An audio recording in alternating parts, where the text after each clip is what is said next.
Queria saudar a igreja na graça e na paz do Senhor Jesus Cristo.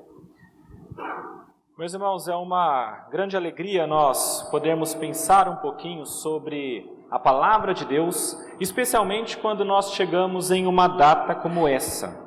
Nós nos aproximamos agora do Natal, então no dia 25 de dezembro nós celebramos o Natal, no dia 24 já temos a véspera, quando muitas pessoas já se reúnem, já se encontram para pensar um pouquinho sobre o Natal, para se dedicarem um pouco a essa festividade.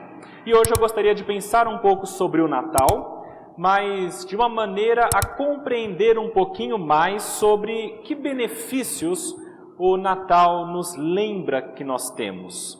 Eu digo isso porque é muito fácil nós pegarmos uma festividade como essa e transformarmos em algum tipo de festividade vazia, religiosa.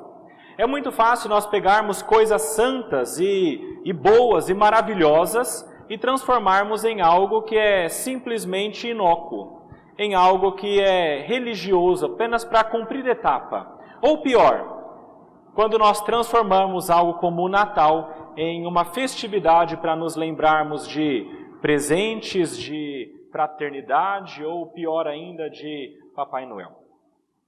Hoje eu gostaria de pensar um pouco sobre o verdadeiro Natal e sobre alguns benefícios que nós temos por nós recebermos a graça de Deus na vinda de Cristo para este mundo. E eu queria, para isso, abrir a palavra de Deus lá em Gálatas, no capítulo 4. Gálatas, capítulo 4. Leremos dos versículos 1 até o versículo 6.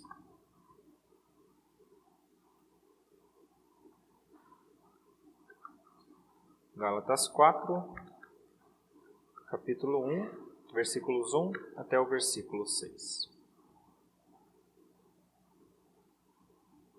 Diz assim a palavra de Deus. Digo, pois, que durante o tempo em que o herdeiro é menor, em nada difere de escravo, posto que é ele senhor de tudo, mas está sob tutores e curadores até o tempo predeterminado pelo Pai. Assim também nós, quando éramos menores, estávamos servilmente sujeitos aos rudimentos do mundo.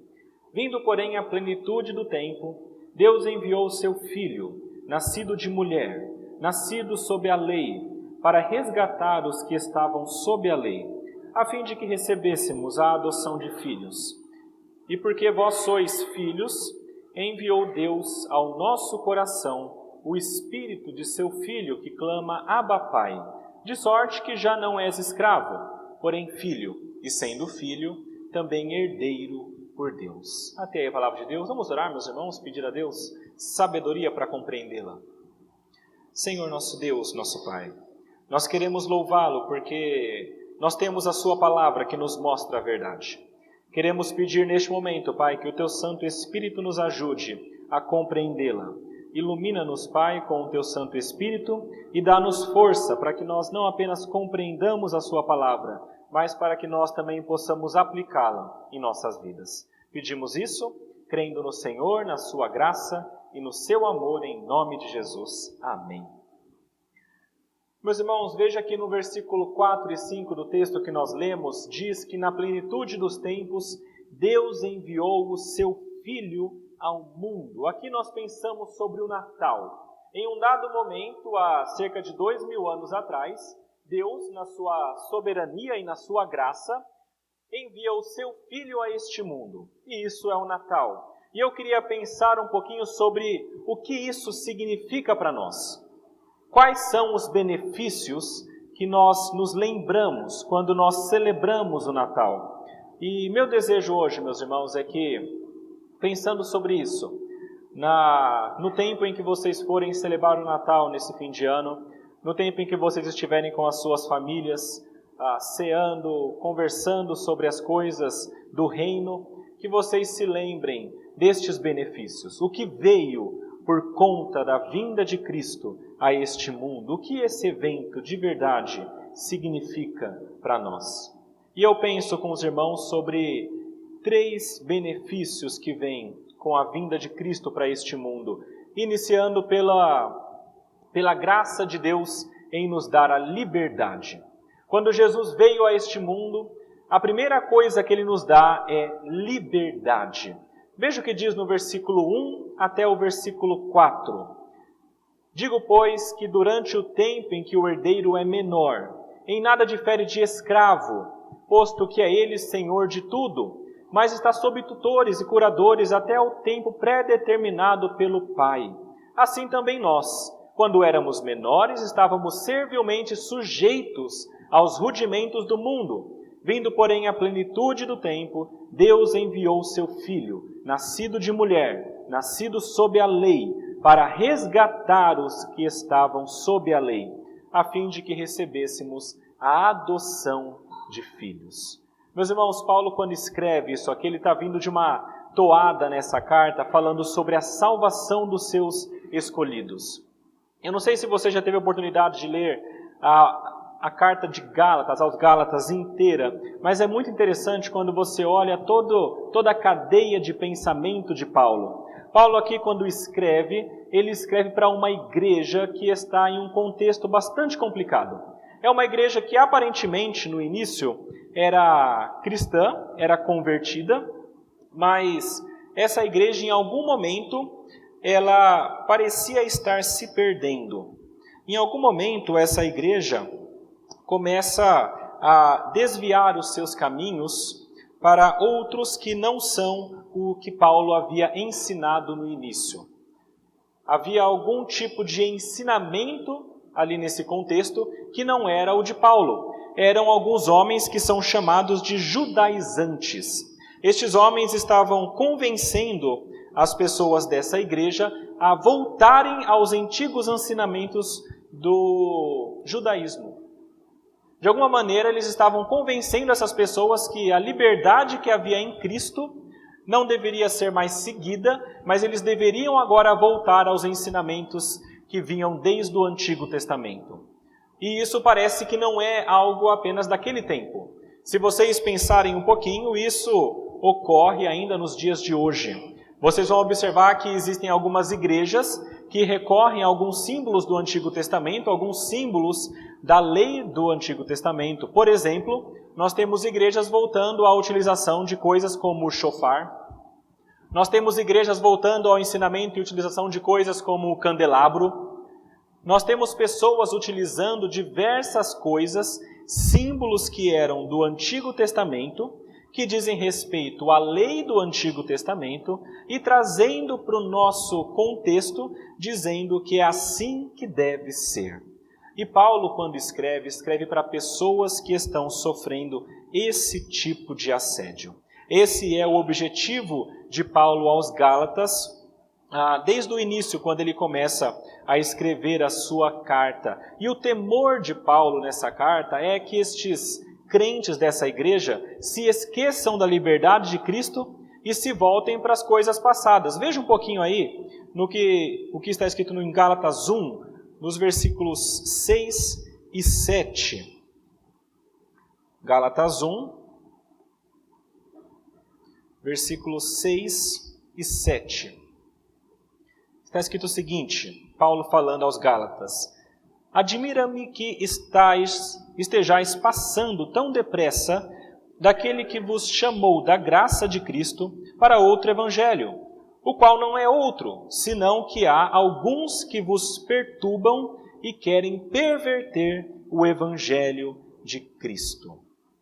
Meus irmãos, Paulo tem medo que aqueles crentes que estão na Galácia se esqueçam da liberdade de Cristo, se esqueçam da graça de Cristo e se voltem totalmente ao judaísmo. E ele passa toda a carta explicando acerca dessas coisas, falando que o evangelho verdadeiro diz respeito à liberdade em Cristo e não a uma lei que nos aprisiona.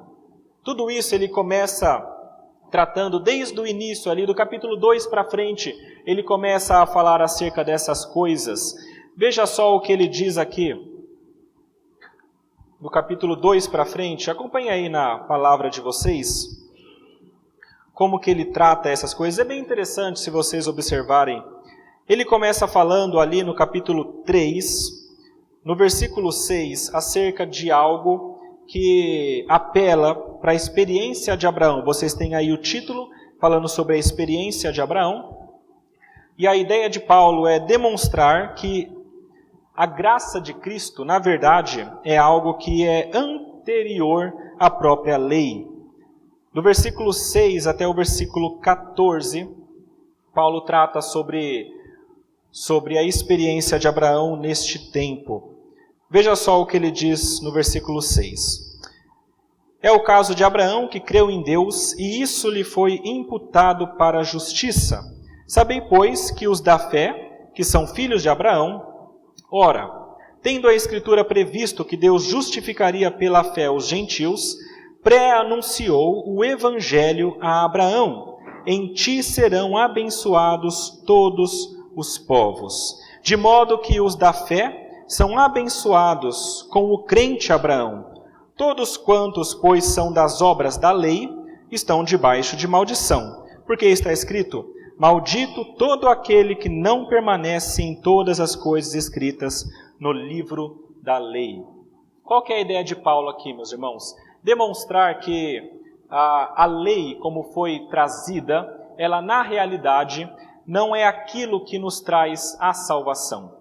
Na realidade, a lei de Moisés é aquilo que demonstra e evidencia que nós somos totalmente pecadores. Desde o capítulo 3 para frente ele mostra isso. Quando ele fala sobre Abraão, ele diz que Abraão, na verdade, não foi salvo pela lei, mas ele foi salvo pela fé.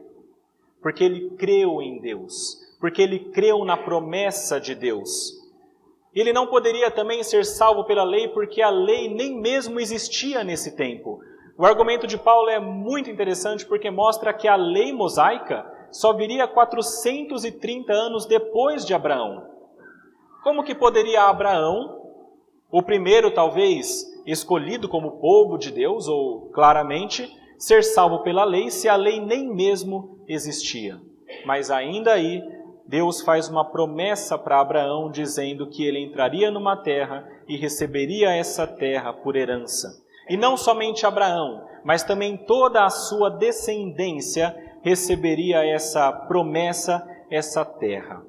E, meus irmãos, essa promessa que vem de Deus para Abraão é algo que a lei não pode fazer. Nós acabamos de ler aqui que a lei, na realidade, todo aquele que se coloca debaixo da lei é maldito. E por um motivo muito simples. Todo aquele que desobedece um ponto da lei se torna maldito. E nenhum de nós tem condição de obedecer à lei perfeitamente. Todos aqueles homens que estavam debaixo da lei no Antigo Testamento e no Novo Testamento, aqueles judeus, todos estes, de alguma maneira, estavam sob uma maldição. A maldição de serem desobedientes e pecadores diante de Deus. Mas a argumentação de Paulo não acaba aí. Ele continua falando. Veja do versículo 15 para frente. Ele continua falando e ele diz que a lei de Moisés, que veio depois da promessa a Abraão, não poderia invalidar a promessa. A lógica é assim. Deus fez uma promessa para Abraão. Abraão, sai da tua casa, da parentela, vai para a terra que eu vou te mostrar e você vai ser abençoado. E não somente você, mas através de você, todas as famílias da terra serão abençoadas. Depois de 430 anos, no Êxodo, então Deus, na sua soberania, levanta um homem chamado Moisés, e este Moisés liberta o povo do Egito. Através de Moisés, Deus então entrega a lei mosaica ao povo. A pergunta é, será que essa lei que foi entregue por Moisés ao povo, depois de 430 anos, é capaz de anular a promessa que foi feita a Abraão anteriormente? A resposta que Paulo dá aqui é claro, não. A lei que vem da parte de Moisés não é capaz de anular a promessa que havia sido feita a Abraão. A promessa de que Abraão seria bendito e nele seriam benditas todas as famílias da terra. E lembrem-se disso, pela fé. Não pelas obras da lei, mas pela fé. E a pergunta que Paulo, então, sempre tenta responder é: então, para que existe a lei? Se a lei não é para a salvação. A lei, meus irmãos, existe para deixar muito claro que nem eu, nem você, nem Abraão, nem Moisés, nem nenhum outro homem neste mundo, nascido de mulher, é alguém que consegue viver sem pecado. Todos nós pecamos. Tiago diz que se nós caímos em um ponto da lei, nós caímos em todos. Ou seja, todos nós, quando nos comparamos com a lei que Deus deu, entendemos que nós na realidade somos menores, que na realidade nós não somos dignos de Deus. Para isso serviu a lei, desde o Antigo Testamento. E então Paulo diz que essa lei que mostrava e evidenciava o pecado, desde o Antigo Testamento serviu como aio. No versículo 23 até o versículo 29, é uma palavra que talvez não seja muito comum nos nossos dias, essa palavra aio, que tem a ideia de alguém que cuida de uma criança. A lei do Antigo Testamento é como se fosse um homem que era um professor de uma criança, que seria o povo de Deus, demonstrando para essa criança o caminho a ser seguido. E esse caminho que esse professor levava era Cristo. Mas quando chegasse Cristo, então este aio, este professor, a lei mosaica, não seria mais necessário. E isso ele continua com outro exemplo. Ele dá o exemplo de tutores, que é o texto que nós lemos. Ele fala sobre uma criança que está também sob a autoridade de tutores. E lá para frente, no capítulo 4, versículo 21 a 31, ele fala sobre as duas mulheres. Eu queria hoje, meus irmãos, me deter um pouquinho nestes versículos 1 até 7 do capítulo 4, falando sobre estes tutores. Veja no versículo 29 do capítulo 3. Paulo, depois de fazer uma explicação sobre a justificação pela fé e não pela lei, no finalzinho, depois de dar o exemplo do aio e da criança, no versículo 29, ele fala: se sois de Cristo, também sois descendentes de Abraão e herdeiros, segundo a promessa. Veja que ele não está falando sobre a lei aqui, ele está falando sobre a promessa que foi dada a Abraão. E no versículo 29 ele diz que são herdeiros. E a partir então do capítulo 4, versículo 1, ele passa a explicar o que são esses herdeiros. No versículo 1, ele começa falando: digo pois. Essa expressãozinha aí talvez seja difícil de compreender no português, mas é mais ou menos assim. Eu falei para vocês que vocês são herdeiros, mas deixa eu colocar de outra maneira. Deixa eu explicar melhor para vocês. E aí no versículo 1 para frente ele passa a explicar melhor o que significam estes herdeiros. E ele usa a imagem de um menino e de tutores e curadores. Havia um costume naquela época, meus irmãos, de alguns pais, até que seus filhos fossem crescidos e tivessem condição, eles deixavam os seus filhos sob tutores e curadores. Eram homens que eram designados para ensinar os seus filhos e para cuidar das posses dos seus filhos. Estes homens, geralmente, eram muito ricos e colocavam os seus filhos sob tutores por conta disso. Quando chegava um momento específico, essa criança, que já havia crescido, então ela teria o direito e a autoridade sobre os seus bens e poderia agir por conta própria. Mas o interessante desse texto é que ele fala o seguinte: até que a criança tenha uma idade específica, provavelmente aqui 25 anos, ela ainda estaria sob a autoridade dos tutores e dos curadores. E de acordo com Paulo, sem nenhuma diferença de um servo, de um escravo. Olha que interessante. É uma criança rica, que tem muitas posses, ela é herdeira, mas ela não pode usufruir dessas posses, ela não pode usufruir dessa herança. até que ela tenha uma certa idade. E por isso, ela é como um servo, como um escravo.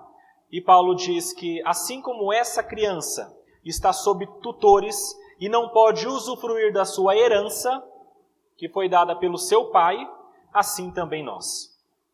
Ele diz que anteriormente, antes da vinda de Cristo, nós estávamos sob tutores, sob algo que estava acima de nós. Nós já éramos herdeiros, nós já tínhamos a herança, mas nós não poderíamos usufruir dessa herança. E Paulo diz que estes tutores e curadores eram os rudimentos deste mundo. É muito interessante essa palavra aí, rudimentos deste mundo, porque é de difícil tradução. Existem algumas possibilidades para traduzi-la, mas o que é... Bom, a palavra significa em si... Deixa eu tentar explicar para vocês de uma maneira simples. Rudimentos, no grego, significa o estágio inicial de uma coisa maior. É mais ou menos como o abecedário. Então, quando a criança entra na escola, ela aprende o ABC. O ABC é o estágio inicial para ela dominar o abecedário e para depois conseguir dominar a língua. Esse é o rudimento do ABC. Rudimento do mundo são aquelas coisas iniciais e primordiais que são o início de algo maior desse mundo. Algumas pessoas dizem que isso é uma referência aos elementos do mundo, como terra, fogo, ar e água.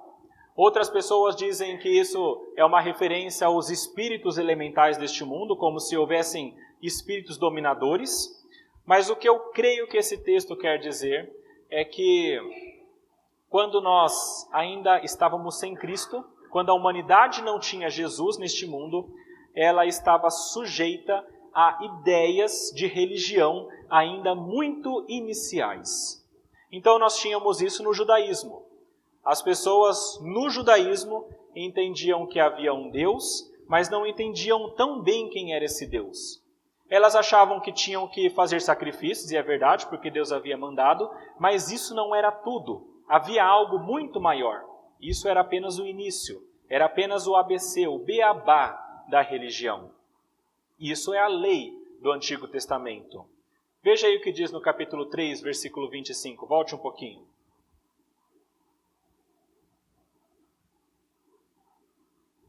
Capítulo 3, no versículo 25 do nosso texto, está escrito o seguinte: tendo vindo a fé, já não permanecemos subordinados ao aio. Essa ideia de subordinados é a mesma que Paulo coloca aqui quando fala sobre os rudimentos do mundo. O aio, a lei de Cristo, é a mesma coisa que os rudimentos do mundo para os judeus. Agora, Paulo aqui não fala apenas para os judeus, ele fala também para gentios, homens que não tinham essa tradição judaica. Vai um pouquinho para frente, lá para o versículo 8 e 9 do capítulo 4. Versículos 8 e 9 do capítulo 4, Paulo escreve assim: outrora, porém, não conhecendo a Deus, servieis a deuses que por natureza não o são. Mas agora que conheceis a Deus, ou antes, sendo conhecidos por Deus, como estáis voltando outra vez aos rudimentos fracos e pobres, aos quais, de novo, quereis ainda escravizar-vos. Meus irmãos, tanto os judeus não poderiam voltar para a lei mosaica, quando aqueles que eram gentios não poderiam voltar para outras ideias de religião. E eu começo a pensar um pouquinho sobre a nossa vida aqui. Eu não sei há quanto tempo você tem vindo à igreja, mas você deve ter percebido que o cristianismo é totalmente diferente de tudo o que se ensina no mundo. Quando nós pensamos no cristianismo, nós pensamos em ideias que são contraculturais e contra religiões do mundo. E talvez você tenha vindo de algum tipo de religião que tinha práticas que são estranhas ao cristianismo. E eu já vi pessoas que, por exemplo, vieram do Espiritismo e entraram no cristianismo crendo em Jesus, mas continuaram com algumas práticas do Espiritismo. Continuaram crendo, por exemplo, que existe algum tipo de reencarnação. Continuaram buscando de alguma maneira algum contato com o mundo espiritual. A ideia de Paulo aqui o cristianismo é o maior. Não é apenas o rudimento, o inicial. É muito mais do que isso. Se você já está no cristianismo, não volte aos rudimentos, não volte a um tipo de religião menor. No tipo de religião dos judeus, como eu já falei, nós temos igrejas que tentam retornar aos rudimentos do judaísmo. Existe uma denominação muito conhecida que entende que talvez o que há de mais importante são os 10 mandamentos e a guarda então do sábado. Meus irmãos, se nós voltarmos a guardar essas coisas, nós estamos novamente nos colocando sob os rudimentos do mundo. Nem os judeus devem voltar, nem os gentios devem voltar, e aqui a ideia de Paulo é que nós nos guardemos de deixar a liberdade de Cristo para nos colocarmos novamente sob a escravidão dessas religiões menores. De nos colocarmos sob a escravidão desse início de religião que não é o todo. Meus irmãos, considerando tudo isso, tanto os judeus quanto os gentios naquele tempo, é que a gente chega aqui no ponto alto desse texto. Isso tudo que eu expliquei para vocês é para deixar muito claro que antes de Cristo, o que nós tínhamos era escravidão. Antes de Cristo, os judeus eram escravos da lei.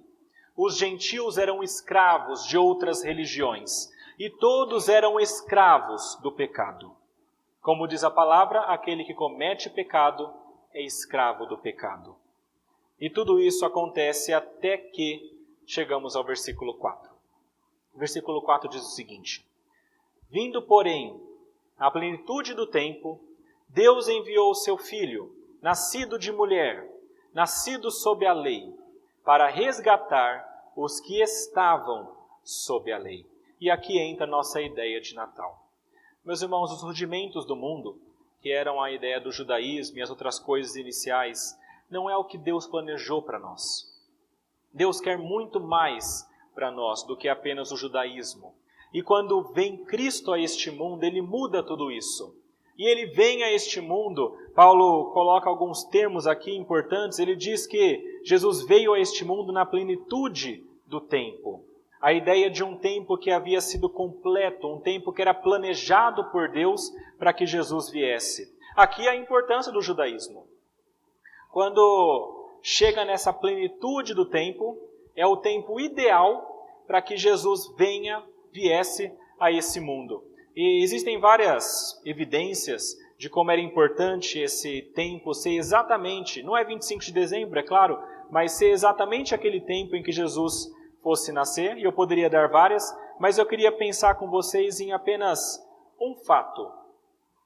Já pararam para pensar que quando Jesus veio, foi o momento exato e necessário para que o Evangelho fosse espalhado aos 4 cantos deste mundo? Já pararam para pensar que os judeus foram trabalhados durante milhares de anos para chegarem até aquele momento, conhecendo os oráculos de Deus, conhecendo o Antigo Testamento, escrevendo a lei de Deus que fala sobre Jesus? E sem essa lei, sem esse Antigo Testamento, ninguém compreenderia quem é Jesus se ele viesse. Já pararam para pensar que foi graças aos gregos daquele tempo que o Evangelho pôde ser escrito e pregado a todo mundo? Era uma língua universal. Todos conheciam o grego. Se alguém fosse pregar alguma coisa em alguma outra língua, certamente não teria o mesmo efeito. Mas quando Paulo saía para pregar o Evangelho pregando em grego, as pessoas compreendiam o que ele estava falando. Tanto os judeus foram importantes, compreendendo a religião verdadeira, tanto os gregos foram importantes, trazendo uma cultura, trazendo a língua que seria utilizada, quanto os romanos foram importantes. Se você observar, naquele tempo havia algo chamado de Pax Romana. Era um tempo em que havia um tipo de paz, uma harmonia entre várias cidades que era estabelecida pelo reinado de Roma. Ou seja, as pessoas podiam viajar livremente entre as cidades. Meus irmãos, tudo isso mostra a razão pela qual este era o tempo necessário, específico, perfeito para que Jesus viesse. Quando ele vem, ele tem uma religião que o reconhece. Ele tem uma língua que pode ser utilizada para escrever o evangelho e pregá-la.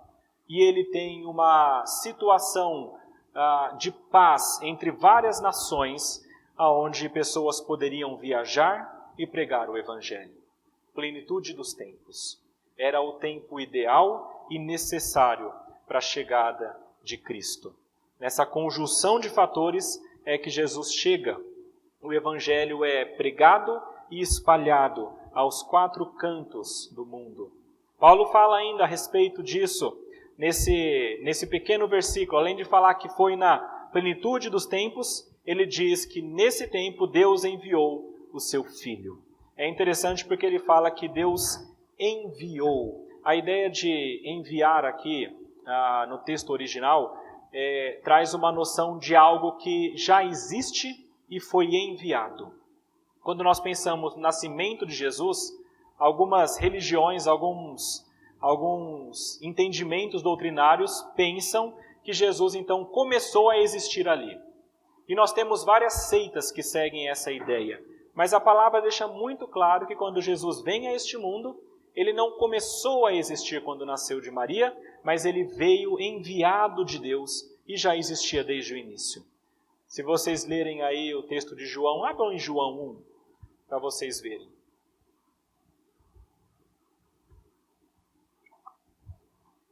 João, no capítulo 1.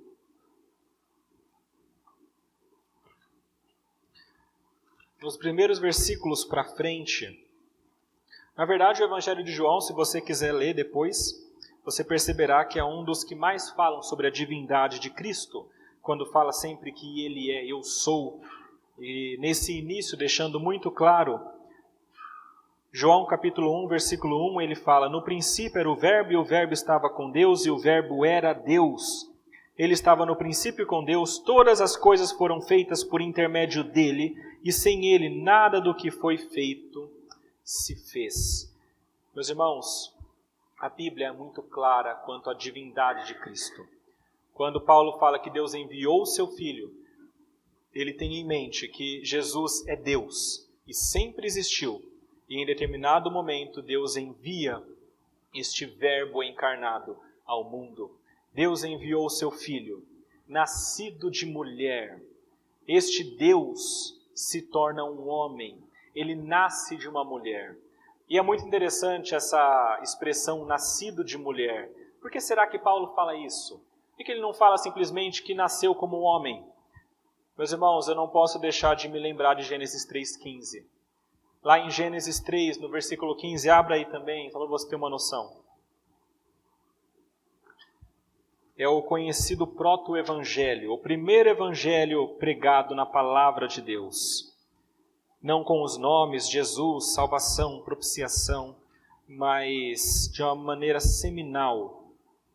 Gênesis 3, versículo 15. Depois que Adão e Eva pecam, comem daquele fruto, Deus amaldiçoa-os, mas também demonstra a sua graça. Ele diz: porém inimizade entre ti e a mulher, entre a tua descendência e o seu descendente.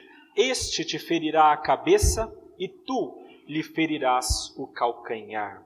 Existe um descendente da mulher, nascido de mulher, e este é Jesus Cristo.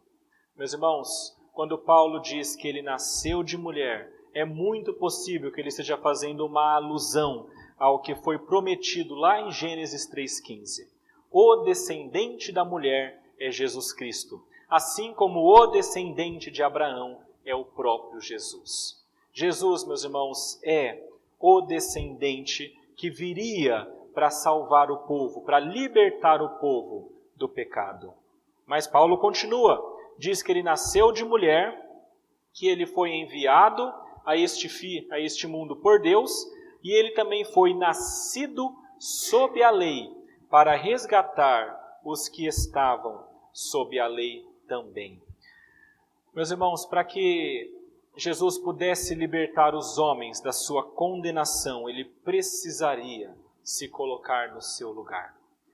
Veja o que diz aí no capítulo 3 de Gálatas, versículos 12 até 13. Gálatas 3, versículos 12 até o versículo 13. Paulo escreve o seguinte: Ora, a lei não procede de fé, mas aquele que observar os seus preceitos, por eles viverá. Cristo nos resgatou da maldição da lei, fazendo-se Ele próprio maldição em nosso lugar, porque está escrito: maldito todo aquele que for pendurado no madeiro. Meus irmãos, eu leio esse texto com vocês para que fique muito claro o seguinte: quando Jesus se torna um homem, isso era necessário que acontecesse, porque somente se ele fosse um homem e se colocasse no nosso lugar, ele teria condição de nos resgatar da nossa posição. Quando Jesus se torna um homem, ele se coloca voluntariamente também sob a lei. Mas diferentemente de todos nós, ele é aquele que consegue cumprir a lei. Paulo acabou de falar, se alguém cumpre a lei, viverá por ela. Mas maldito todo homem que está sobre a lei, porque nenhum homem consegue viver sem quebrar a lei. Todos os homens estão debaixo da lei e quebram a lei e são malditos por isso, menos Jesus. Jesus se torna um homem, se coloca sob a lei e vive nessa lei de maneira perfeita, sem quebrá-la. E por isso ele merece a recompensa da lei, que é a vida. Mas olha só, Jesus na sua graça não usa essa vida para ele. Isso é o mais maravilhoso sobre Cristo. Ele é aquele que cumpre perfeitamente. Ele não é para ser o maldito, mas ele se faz maldito. Ele é pendurado no madeiro, recebendo a maldição que não é para ele, mas era para cada um de nós. E quando ele recebe sobre ele essa maldição, ele retira essa maldição de sobre nós. É por isso que nós louvamos a Deus, porque ele envia seu Filho Jesus, que nasce de mulher, nasce sob a lei, nasce nesse mundo que nós vivemos, vive perfeitamente como um homem, sem pecado e sob a lei, merecendo a vida e não a condenação. Mas ele toma para ele a condenação e nos dá a vida que somente ele merece. Essa é a ideia de substituição que vem pela vinda de Jesus a esse nosso mundo. Como eu falei, meus irmãos, quando nós pensamos no Natal, nós temos de nos lembrar sobre qual a importância disso para nós. Paulo escreve todo um tratado teológico para chegar no capítulo 4, no versículo 4, e dizer que Deus envia o seu Filho a este mundo. E quando ele fala que Deus envia este Filho a este mundo, é para nos deixar claro que nós temos a liberdade. Porque Jesus viveu sob a lei, nós não estamos mais debaixo da lei. Nós não estamos mais debaixo do aio. Nós não estamos mais debaixo dos rudimentos deste mundo. Nós temos a liberdade que vem da parte de Cristo. E porque nós cremos nele, nós temos essa liberdade. Mas veja que isso já seria maravilhoso demais se acabasse por aí. Mas Paulo quer que nós adoremos um pouquinho mais a Deus. Então ele diz que além de Deus nos dar liberdade, Deus também nos faz filhos e herdeiros. Essa primeira parte, é claro que foi a mais delongada para explicar todos os pormenores, mas veja que no finalzinho do texto, da metade para o final, Paulo diz que nós somos livres, mas também somos filhos e herdeiros de Deus. Lembram-se do menininho que era rico mas estava sob a tutela de outros homens, porque ainda não tinha chegado na idade. Esse menino já tinha herança, mas ele não podia usufruir dessa herança. Mas ele era filho, mas ele não era diferente do servo, porque ele não podia agir e ter as prerrogativas de filho ainda. Até que chegasse o momento certo, em que ele chegasse na idade certa e fosse retirado dessa tutela. Então ele teria sua herança. A mesma coisa com todos nós. Quando Jesus vem a esse mundo, nos liberta, ele também nos faz filhos de Deus. João 1, versículos 11 a 13, está escrito que Jesus veio para o que era seu e os seus não o receberam. Mas a todos quantos o receberam, deu-lhes o poder de serem feitos filhos de Deus. Aos que creem no seu nome, os quais não nasceram do sangue, nem da vontade da carne, nem da vontade do homem, mas de Deus. Todo aquele que crê em Jesus tem a liberdade e tem o poder de ser feito filho de Deus. Nós temos um ditado nesse nosso mundo que eu acho interessante, na verdade está na cabeça de muita gente. E eu já ouvi muitas vezes, é mais ou menos assim: fulano ganhou isso? Nossa, e eu não, mas eu também mereço, eu também sou filho de Deus. A gente ouve muitas vezes a expressão, eu também sou filho de Deus, ou seja, eu também mereço isso. Mas a grande verdade, meus irmãos, é que nem todo mundo é filho de Deus. Os filhos de Deus são aqueles que creem em Jesus. E ser filho de Deus é algo que esse mundo não entende. É algo que nós mesmos, muitas vezes, não compreendemos como é maravilhoso. Nós estamos em um tempo do cristianismo em que nós damos por garantido algumas coisas. Mas, meus irmãos, parem para pensar. O Deus do universo, o Criador de todas as coisas, o Senhor que é onipotente, onipresente, onisciente, conhece todas as coisas, pode fazer tudo o que quiser e está em todos os locais deste mundo.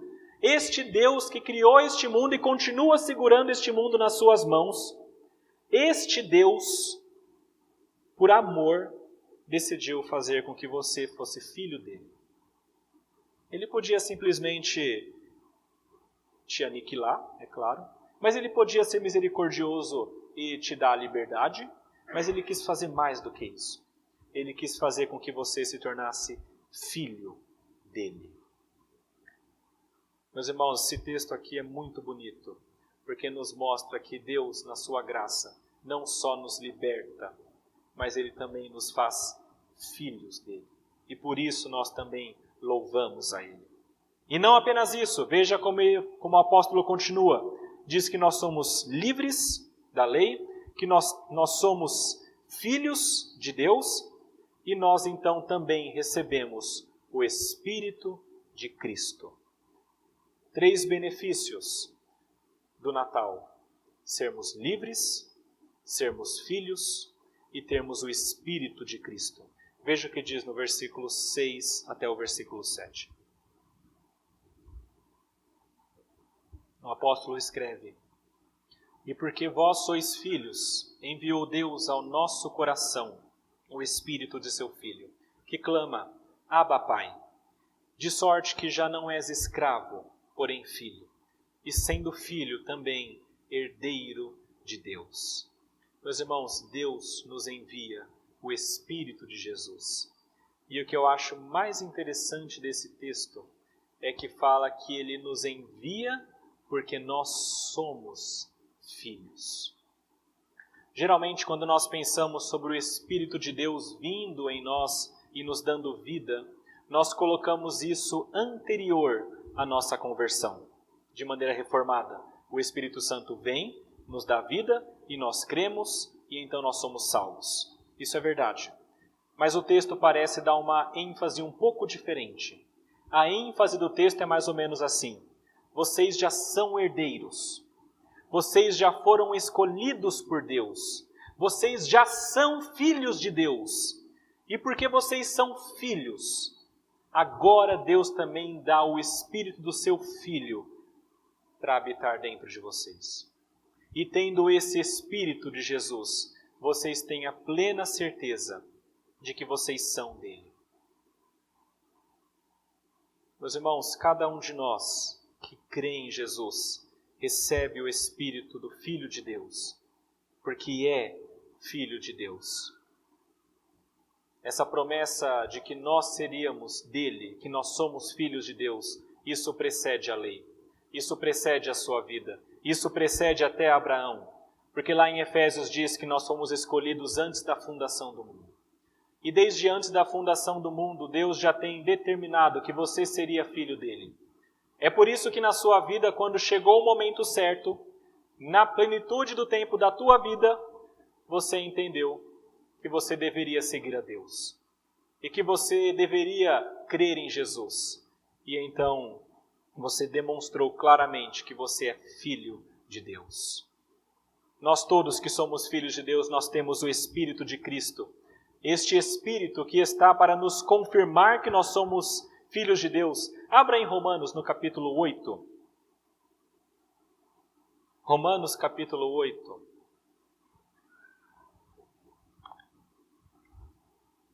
Muita gente tem medo, pensando que não é filho de Deus, mesmo crendo em Jesus.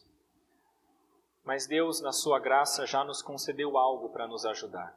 Romanos capítulo 8, versículos 15 a 17. Paulo escreve o seguinte: Não recebestes o espírito de escravidão, para viverdes outra vez atemorizados, mas recebestes o espírito de adoção, baseados no qual clamamos, Abba, Pai. O próprio Espírito testifica com o nosso espírito que somos filhos de Deus. Ora, se somos filhos, somos também herdeiros, herdeiros de Deus e co-herdeiros com Cristo. Se com Ele sofremos, também com Ele seremos glorificados. Se você crê em Jesus, você recebeu o seu Espírito. E se você tem o seu Espírito, você tem um testemunho interno de que você é filho dele. E de que você tem uma herança com ele. Uma herança que não é por obras da lei, mas uma herança que é pela fé, que o próprio Deus colocou em você. E com esse Espírito que você recebeu, você pode ter a plena certeza que você é filho de Deus e que você vai receber essa herança. Eu queria terminar lendo ainda um versículo. Efésios capítulo 1, um versículo e meio, versículos 13 e 14. Efésios capítulo 1, versículos 13 e 14. Na segunda parte do versículo 13, Paulo fala o seguinte: Vós, depois que ouvistes a palavra da verdade, o evangelho da vossa salvação, tendo nele também crido, fostes selados com o Santo Espírito da promessa, o qual é o penhor da nossa herança, até ao resgate da sua propriedade, em louvor da sua glória. Veja como Paulo o tempo todo fala sobre promessa, herança, promessa, herança. Nós temos a promessa, porque nós somos filhos de Deus. E nós temos a herança, porque nós somos filhos de Deus. E nós vamos chegar nessa promessa e nessa herança, porque nós temos o Espírito de Deus nos selando e garantindo que nós continuemos firmes até o final. E olha como Paulo termina esse texto no versículo 7. Veja que até o versículo 7, Paulo sempre fala assim, vocês são, vós sois. No versículo 7, Paulo tentando possivelmente dar uma ideia de pessoalidade. Ele não fala mais vocês, mas ele diz você. Aqui não é para você pensar no povo de Deus, é para você pensar em você e na sua vida.